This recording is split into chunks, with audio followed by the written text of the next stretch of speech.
Assalamualaikum warahmatullahi wabarakatuh. Mitra pendengar, apa kabar?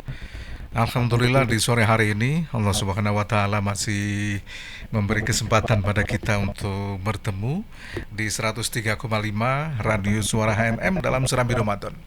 Nah, di hari ini insya Allah kita sudah sampai di hari yang ke-7 di bulan Ramadan 1446 Hijriah. Dan di acara ini kita bisa menggali ilmu dari Ustadz Roy Abdillah. Assalamualaikum Ustadz. Waalaikumsalam warahmatullahi wabarakatuh. Bagaimana kabarnya Ustadz? Alhamdulillah baik. Sehat ya Ustadz ya? Alhamdulillah. Masih merasa dingin Ustadz di sini? Masih. Karena baru 2 hari ya. Baru 2 hari ya. Kayaknya kalau udah sebulan kayaknya udah biasa kayaknya. Di sini memang butuh adaptasi yang cukup lumayan Ustadz. Jadi kadang-kadang bisa berbulan-bulan di sini baru merasa match dengan cuaca di sini Ustadz. Nah Ustadz, kita di sore hari ini akan membahas tema tentang bahaya permusuhan Ustadz. Jadi ulama besar Imam Al-Ghazali pernah menyatakan bahwa permusuhan adalah biang dan pangkal dari segala kesehatan. Permusuhan dalam berbagai bentuk sudah terjadi saat ini. Kalau kita melihat ini ada, mohon maaf ya, ada saudara yang bertikai, bahkan saling melapor, bahkan ada yang saling menghilangkan nyawa mereka. Kemudian anak yang melaporkan orang tuanya, kasus, kemudian banyak lagi Ustaz, kasus-kasus seperti itu. Apa sebenarnya yang terjadi saat ini Ustaz? Silakan. Ya. Yang terjadi di realita yang kita lihat ya, kondisi terutama di negara kita ya, dan umumnya mungkin negara-negara yang lainnya, terjadinya satu permusuhan, bahkan itu terjadi di satu keluarga sendiri gitu ya, yang memiliki hubungan darah yang erat ya. Apalagi kalau terjadi di luar keluarga. Di keluarga saja sudah tidak aneh gitu ya, apalagi terjadi di antara yang tidak kenal atau tidak ada hubungan secara darah. Tentu kita kembali kepada apa yang disampaikan oleh Rasul Shallallahu Alaihi Wasallam, dan Allah Subhanahu Wa Taala ya sampaikan bahwasanya sesungguhnya syaitan itu adalah musuh yang nyata. Fattakhidhuhu aduwa. Jadikanlah dia itu sebenar-benarnya musuh. Apa yang dijadikan seseorang di zaman sekarang ini ya, seakan-akan mereka tidak mau menjadi temannya setan, tapi melakukan sesuatu yang seperti tingkah laku setan itu sendiri. Gitu ya. Kemudian Rasul Shallallahu Alaihi Wasallam sampaikan dalam salah satu hadis yang sangat singkat, ini asal muasalnya mungkin ya, dari segala pertingkaian yang terjadi, bahkan sampai bukan hanya pertengkaran, bahkan pembunuhan yang terjadi. Saudara membunuh saudara, bahkan anak membunuh orang tua. Naudzubillah gitu ya. Rasul SAW pernah kedatangan seorang laki-laki ya. Kemudian laki-laki tersebut, seorang sahabat tersebut, meminta wasiat kepada Rasulullah SAW. Faqala ausini, katanya, ya Rasul, wasiatkan untukku satu wasiat. Berikan aku satu wasiat. Rasul menjawab, artinya Rasul memberikan satu petuah dengan kalimat yang singkat, 2 kata saja. La taghdab, katanya. Jangan marah. Kemudian seorang sahabat tersebut, laki-laki tersebut merasa kurang gitu ya. Apakah ada lagi nasihat untukku? Kok cuma minta lagi gitu ya. Wahai Rasul, nasihati aku. Kemudian dijawab oleh Rasulullah sama, la taghdab. Sampai 3 kali tetap la taghdab. Inilah kekhususan baginda Rasul Shallallahu Alaihi Wasallam yang tentu atas arahan dari Allah Subhanahu Wa Taala, wahyu dari Allah Subhanahu Wa Taala. Ketika seseorang tadi datang, Rasulullah sudah mengetahui apa yang menjadi kekurangan dari orang tersebut. Sehingga karena ada beberapa hal, ketika ada yang datang kepada Rasul minta petuah, tapi bukan itu yang keluar, tapi dalam hal yang lainnya misalnya. Ya, karena kebetulan yang sahabat tersebut kekurangannya di itu. Dan itu akan menjadikan satu malapetaka ketika dia tidak bisa mengontrol emosinya. Ya. Bahkan kalau kita lihat di dalam surat Ali Imran ayat 134 gitu ya. Alladzina yunfiquna fis sarra'i wad-dharra'i wal kadhiminal ghaidha. Di situ karakter atau ciri orang yang bertakwa itu selain dia menginfakkan pada waktu ya dia bahagia, sedang luang, banyak uang gitu, atau dalam keadaan dia miskin atau kekurangan. Itu karakter orang yang bertakwa kepada Allah Subhanahu wa taala yang Allah janjikan surga seluas langit-langit dan bumi. Dan yang kedua, wal kadhiminal ghaidh, yang bisa menahan amarah.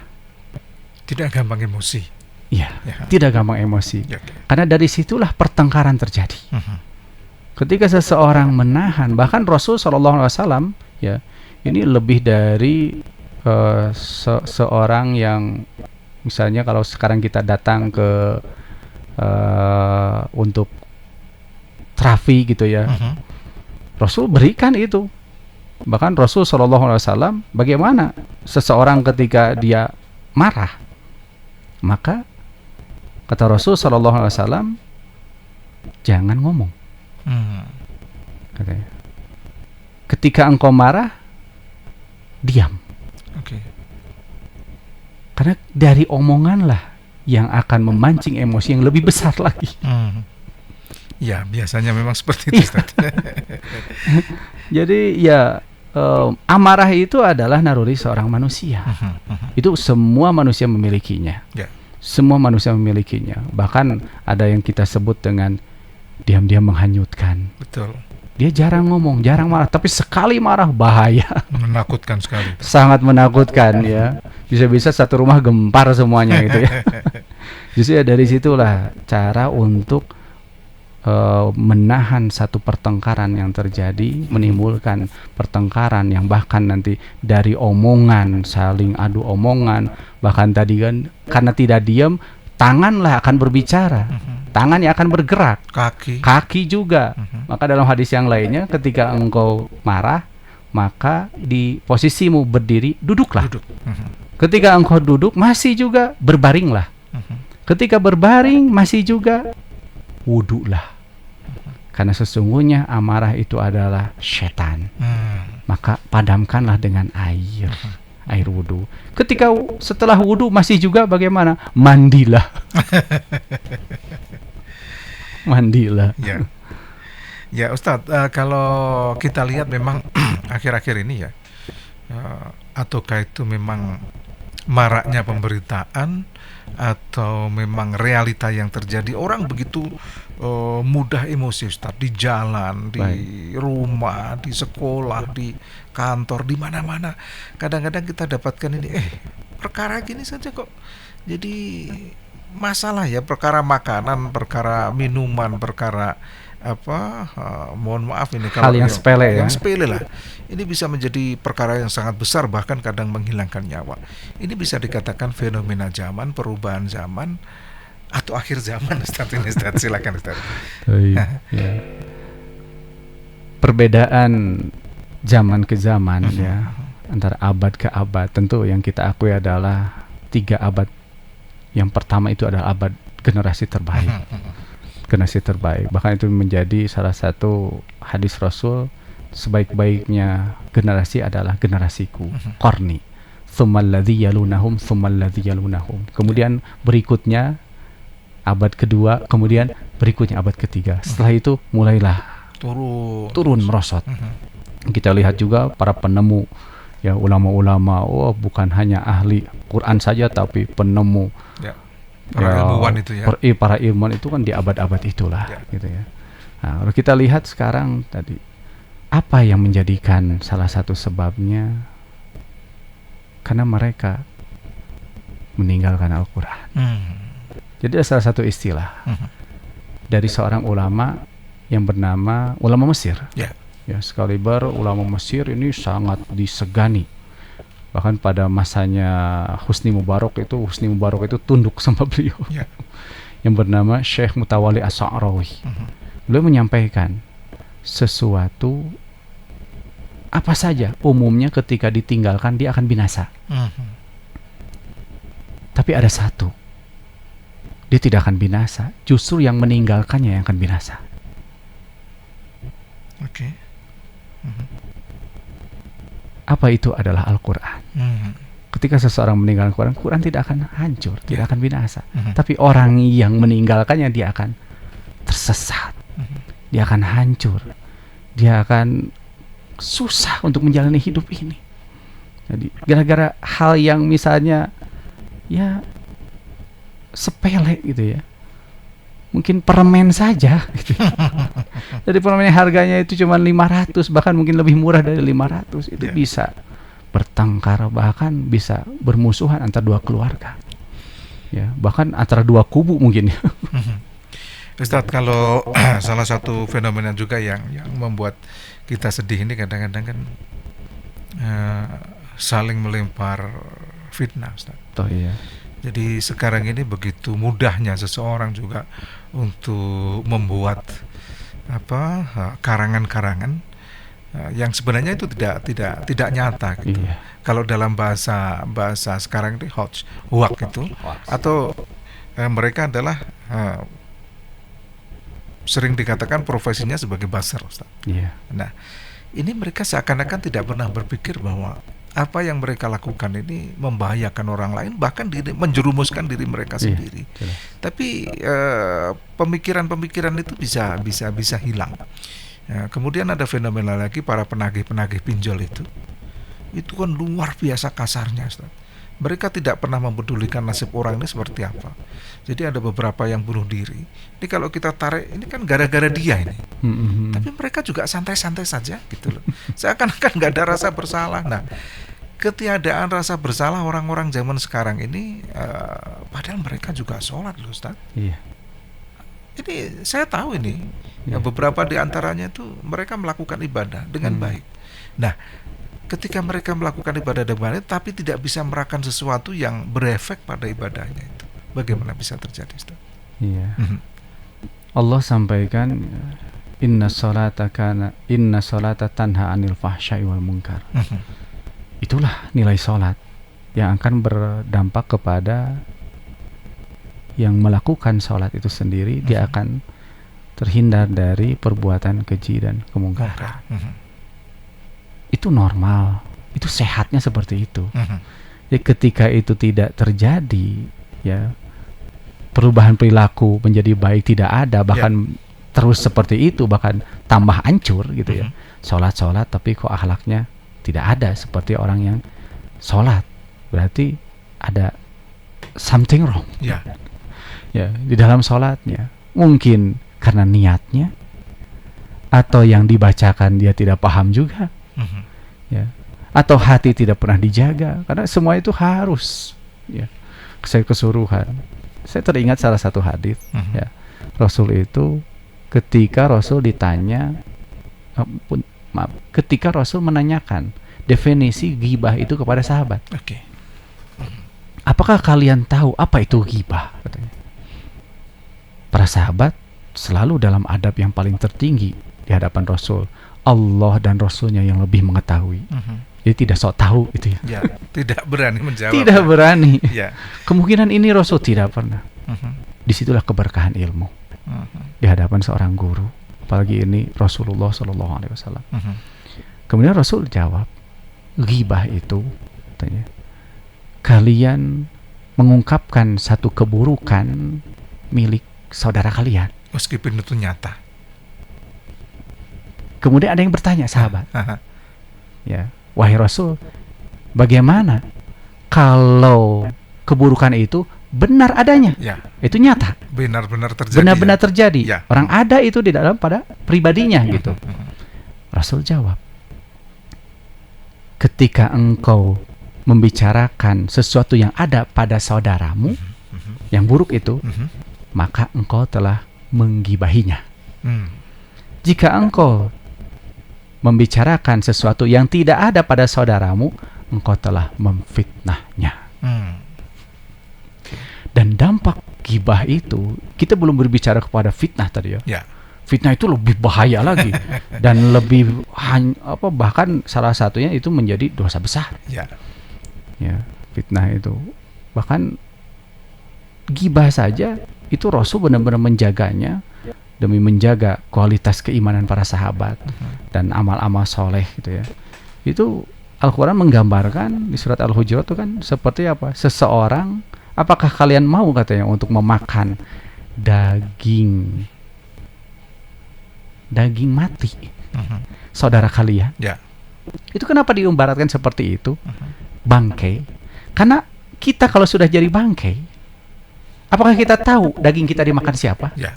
Nggak tahu kan? Karena kita sudah meninggal gitu. Betul. Tentu tidak ada yang mau ya. Itu bahayanya. Apalagi tadi dengan fitnah, Masya Allah, itu dahsyat sekali ya.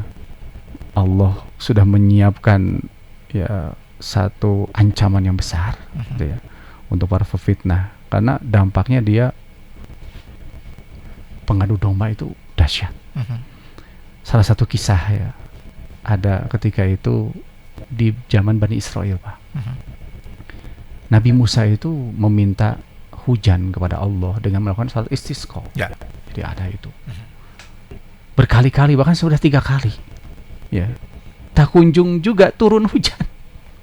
Kemudian Nabi Musa alaihissalam, kalimullah gitu ya, bertanya kepada Allah, wahai Allah, kenapa? Ada apa? Gitu ya. Allah berikan satu alasannya. Karena di antaramu ada satu orang yang pengadu domba. Sehingga itu menahan keberkahan untuk semuanya. Padahal itu hanya satu, Ustaz, ya? Hanya satu saja. Ya.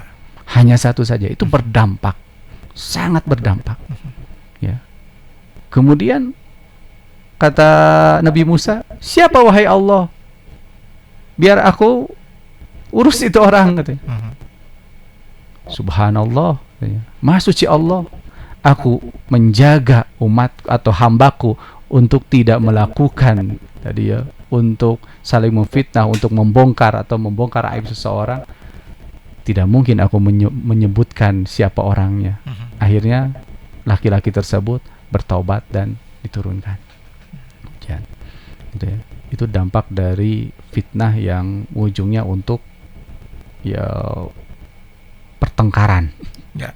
Terus bagaimana, Ustaz, kita ini di zaman yang seperti ini, kita ini apa ya, kadang-kadang nggak jelas, Ustaz, yang ada di gadget kita, di HP kita ini benar atau salah gitu. Kalau salah kita kadang-kadang bisa tahu lah, tapi kebenaran, kualitas dari kebenaran ini kadang-kadang cuma 5%, 3%. Tapi direkayasa seakan-akan menjadi sesuatu yang benar, sesuatu yang sangat bisa dipercaya.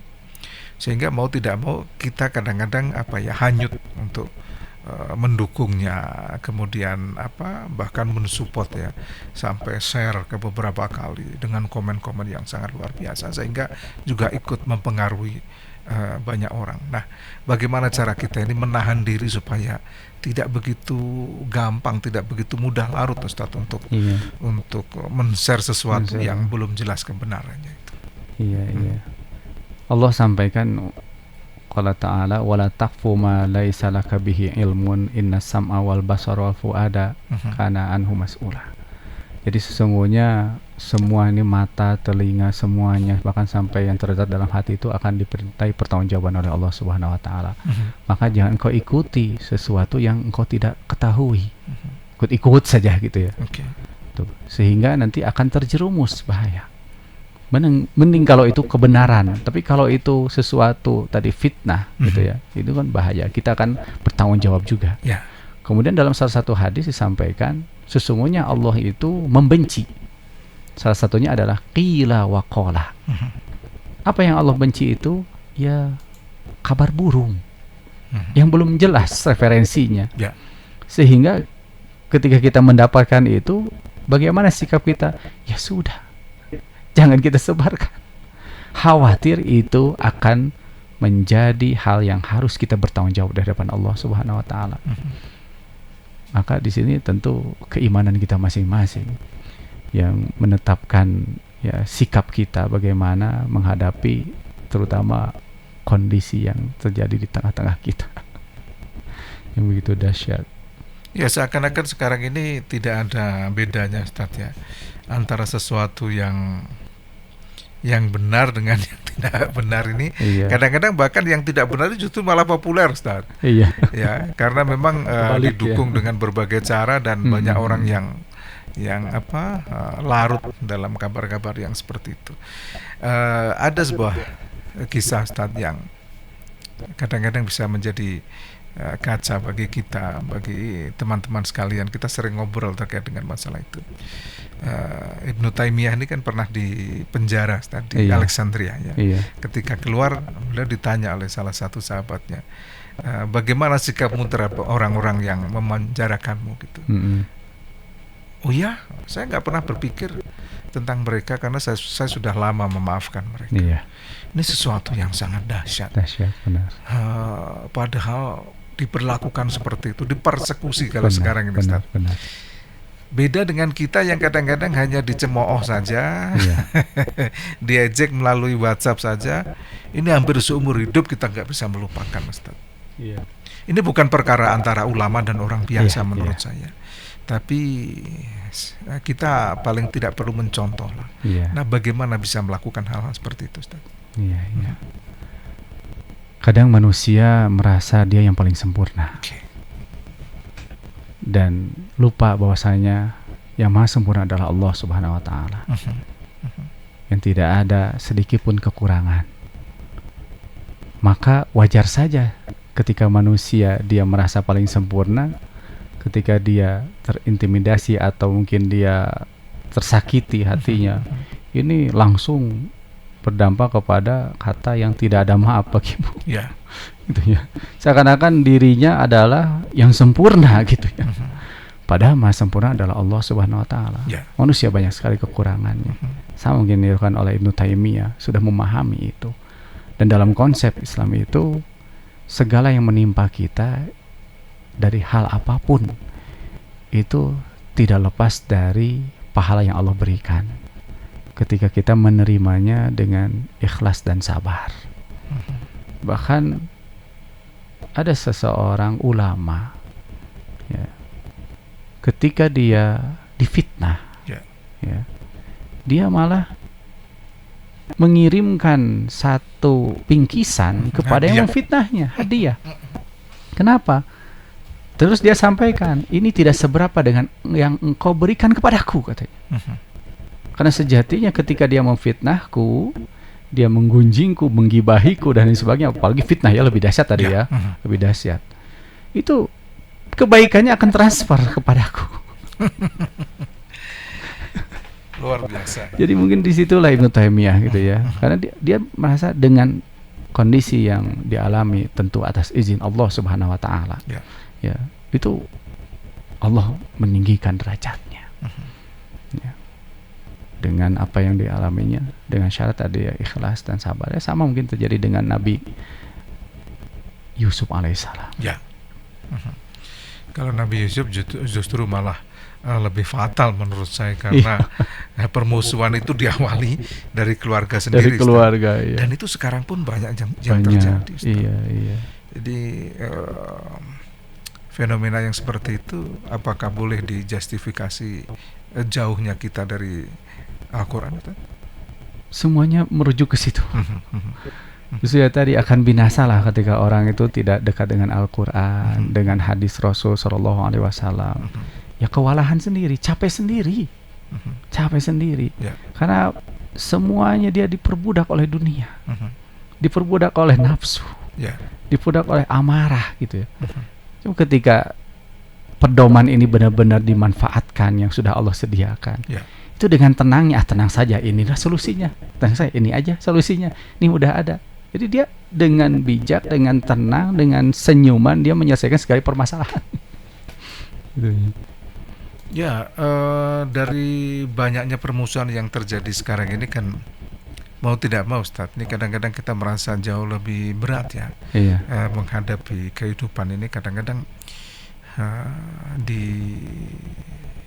ya sesuatu yang tidak pernah kita duga lah di jalan misalnya. Iya. Ada sesuatu yang terlempar sedikit saja ini bisa jadi permusuhan. Kemudian secara tidak sengaja kita mungkin kepepet dengan yang lain. ya. Ini bisa jadi permusuhan. Bahkan kadang-kadang ketika yang di belakang kita klakson itu itu kita sudah emosi seakan-akan, dan itu saya tidak bercerita, orang lain ini saya juga mengalami. Iya. Sebenarnya, bagaimana Ustaz caranya kita bisa mengerem emosi kita dalam kondisi yang stabil, yang nyaman gitu. Tentu. Apa yang harus kita lakukan, Ustaz? Ya, hal pertama tentu kita mendekat kepada Allah Subhanahu wa taala dengan cara membersihkan penyakit-penyakit yang ada dalam hati kita. Yaitu zikrullah. Ya, terutama istighfar, karena kita merasa banyak sekali kesalahan. Itu akan terasa efeknya atau nikmatnya.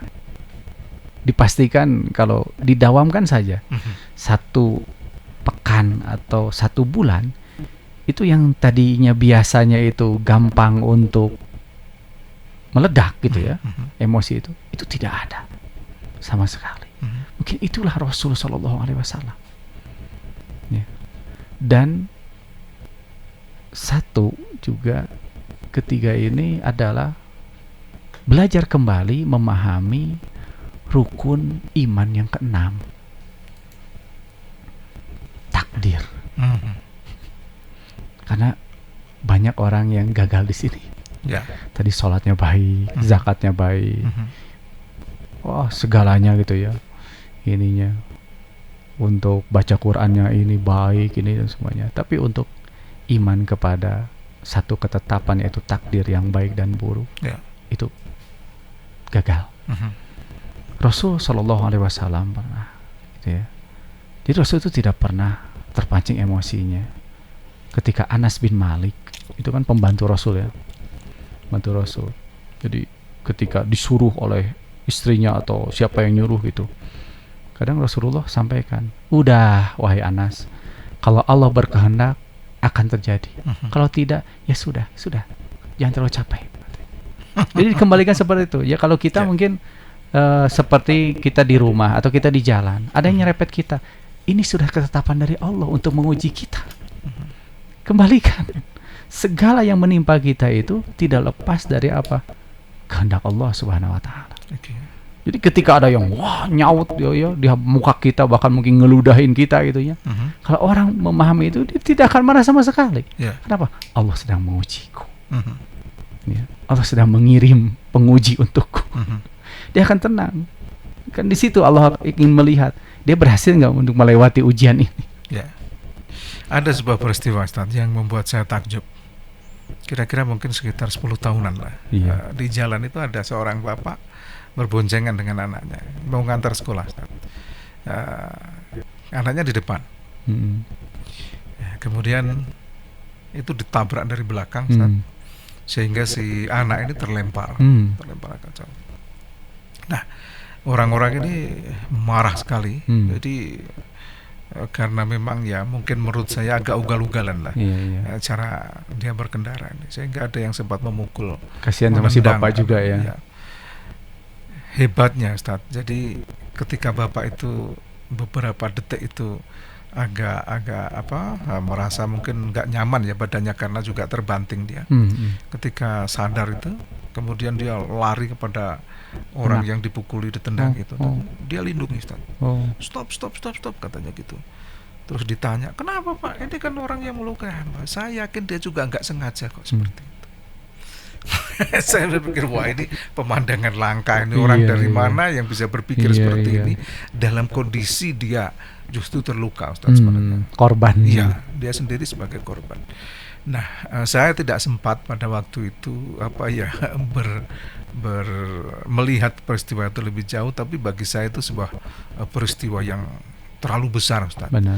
Yang bisa merubah mindset siapapun sebenarnya. Tapi saya tidak tahu apakah orang-orang juga bisa berpikir seperti saya. Bukan karena saya lebih peka, tidak sebenarnya. Tapi menurut saya itu sesuatu yang sangat langka zaman sekarang. Kira-kira Ustaz istilahnya apa yang dilakukan orang itu sehingga bisa berpikiran jernih, bisa Benar. membela seseorang yang ya memang salah sebenarnya, Salah, tapi ya. benar-benar dia bisa berpikiran jernih itu. Ya, Iya. bagaimana kita bisa mencontoh mereka, Ustaz? Baik. Orang-orang yang Tentu kita harus belajar ya. orang-orang model itu sebenarnya kan banyak ya, tapi Iya, tidak iya.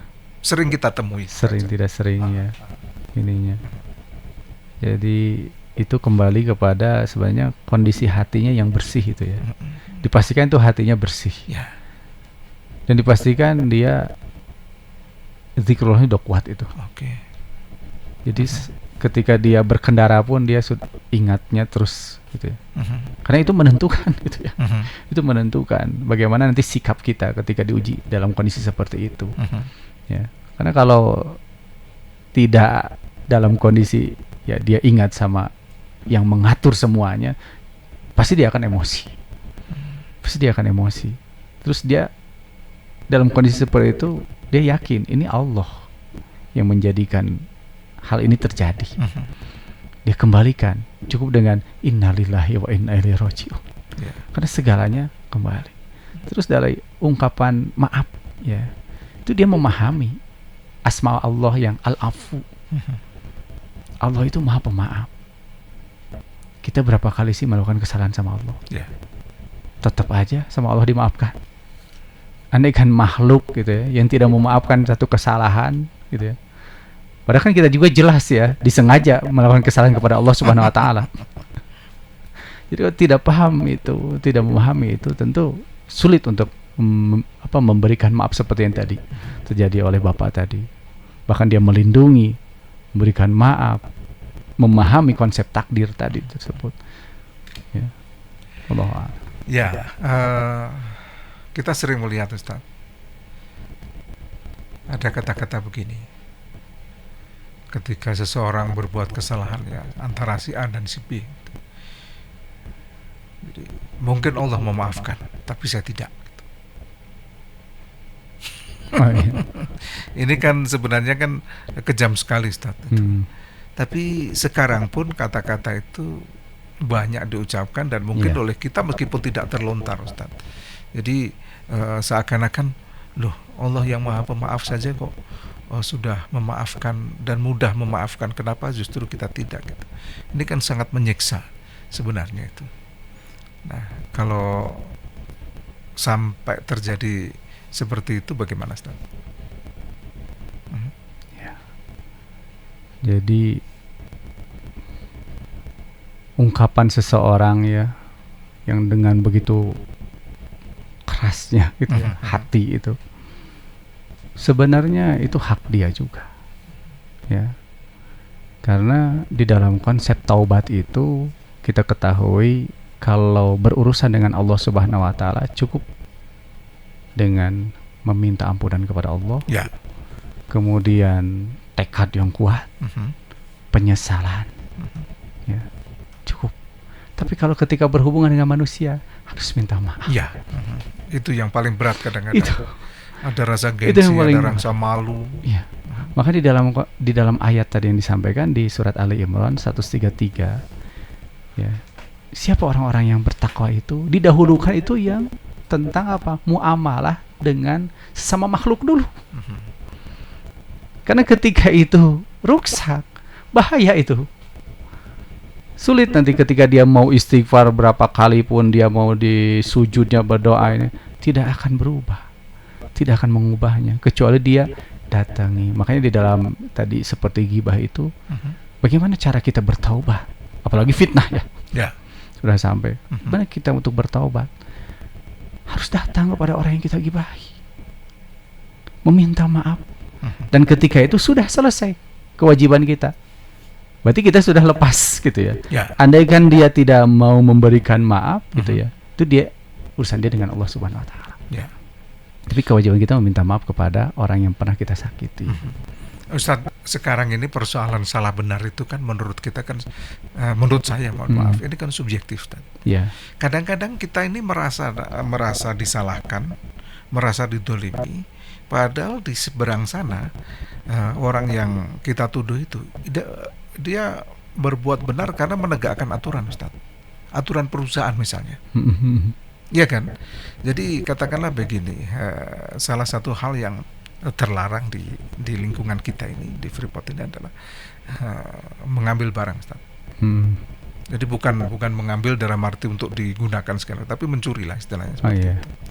Nah, ketika kita berupaya untuk seperti itu, memindahkan barang atau mencuri itu, kemudian ketahuan, kan jelas kita kena sanksi. Iya. Nah, sanksi itu sampai pada misalnya ya PHK dan lain-lain. Iya. Ini kan kita merasa didolimi tuh. Kita ini sudah kerja bertahun-tahun, berbuat kesalahan sekali saja kok langsung seperti ini. Nah, kadang-kadang keluar kata didolimi, kata-kata seperti apa.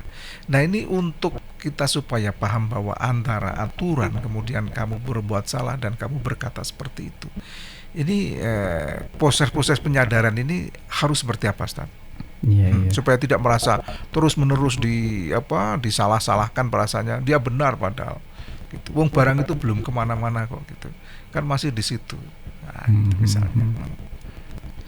Ya, mungkin ini terjadi ya di satu sistem gitu ya, yang sudah baku ya, terjadi di perusahaan ataupun di lembaga-lembaga yang lain mungkin ya. Sama mungkin gambarnya seperti yang terjadi misalnya di pesantren gitu ya. Seseorang ketika melakukan satu pelanggaran gitu ya, kemudian dia diketahui gitu ya, maka konsekuensinya kan keluar atau diusir gitu ya, atau di PHK kalau di sini ya, di PHK.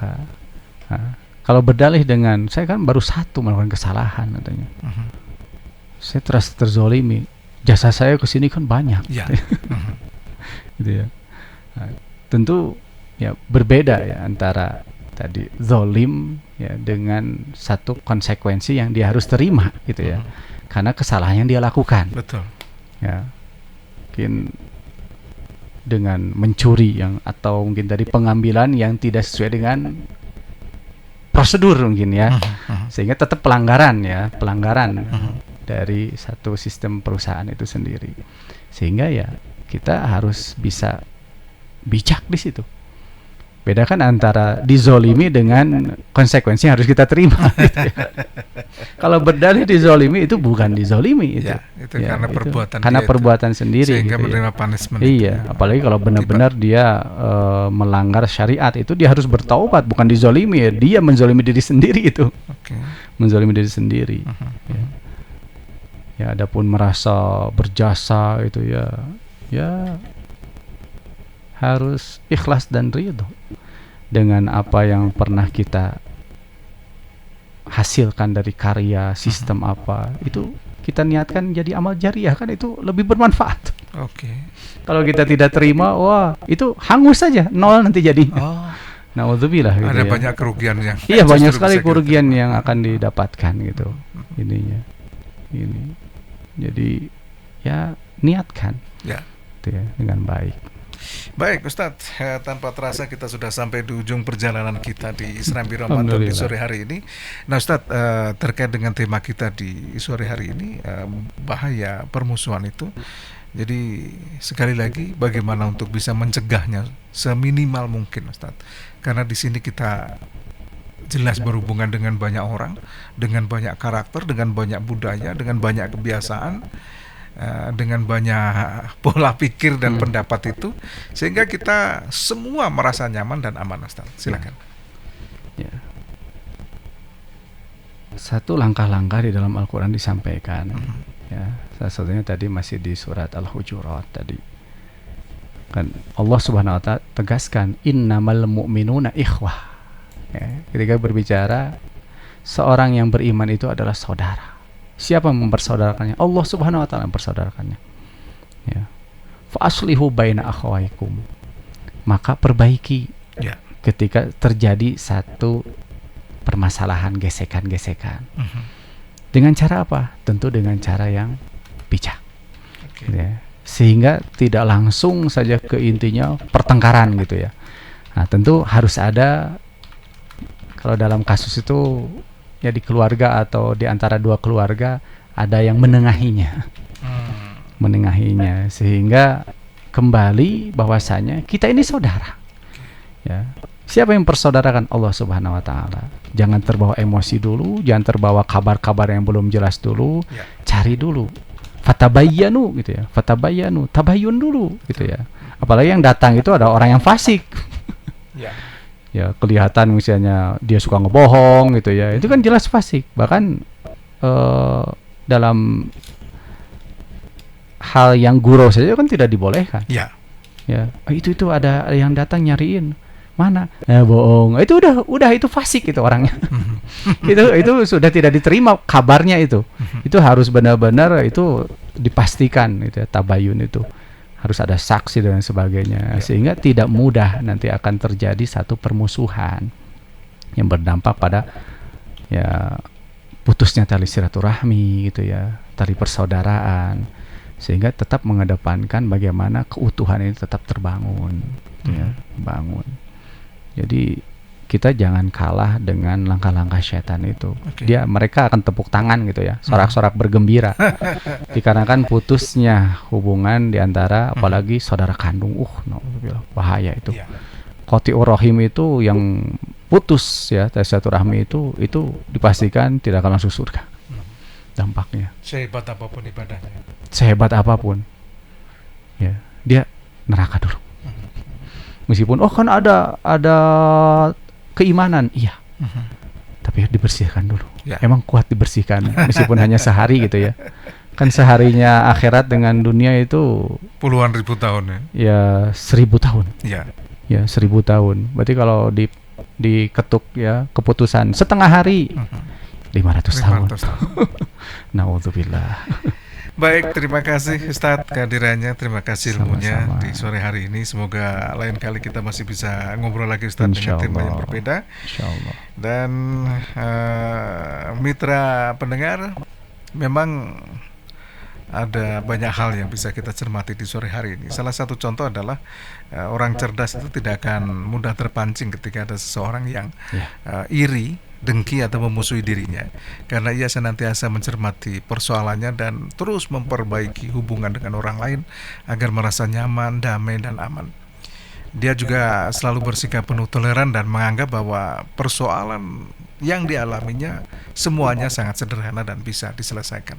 Semoga kita bisa merasa seperti itu selama-lamanya sehingga hidup kita lebih nyaman dan aman dimanapun kita berada. Terima kasih sudah menyimak Serambi Ramadan sore hari ini di 103,5 Radio Suara HMM. Juga terima kasih untuk yang menyimak melalui radio streaming. Saya Sabtono Sumarsono bersama Ustadz Roy Abdullah pamit undur. Fastabiqul khairat. Assalamualaikum warahmatullahi wabarakatuh. Waalaikumsalam warahmatullahi wabarakatuh.